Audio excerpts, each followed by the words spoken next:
Liban, les députés échouent une nouvelle fois à élire un président.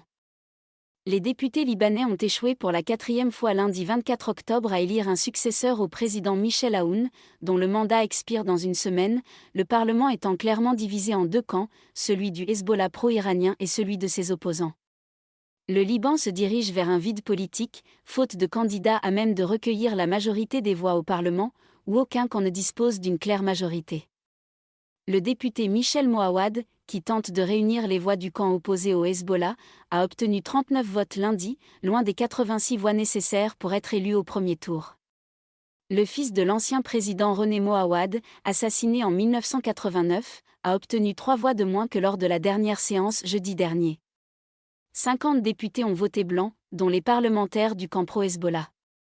Un militant et professeur d'université respecté, Issam Khalifé, a obtenu 10 voix, notamment celles de députés issus du mouvement de contestation déclenché en octobre 2019 pour réclamer le départ d'une classe politique en place depuis des décennies, accusée de corruption et d'incompétence. Comme plusieurs fois par le passé au Liban, le processus d'élection d'un nouveau président pourrait prendre des mois dans un pays miné par les divergences politiques qui empêchent également la formation d'un gouvernement.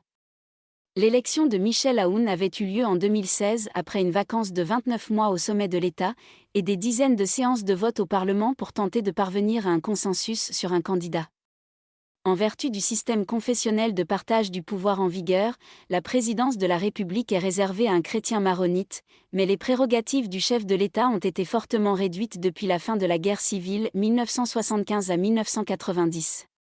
Aucun bloc au Parlement ne peut imposer un président, ni le Hezbollah ni personne d'autre, a déclaré à l'AFP Elias Ankash, député du parti chrétien Kataeb qui soutient René Moawad.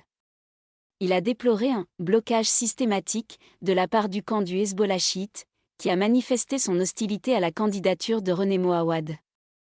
Le Liban connaît depuis 2019 l'une des pires crises économiques au monde depuis 1850 selon la Banque mondiale, marquée par une flambée vertigineuse des prix, une dégringolade historique de la devise nationale, une paupérisation inédite de la population et de graves pénuries.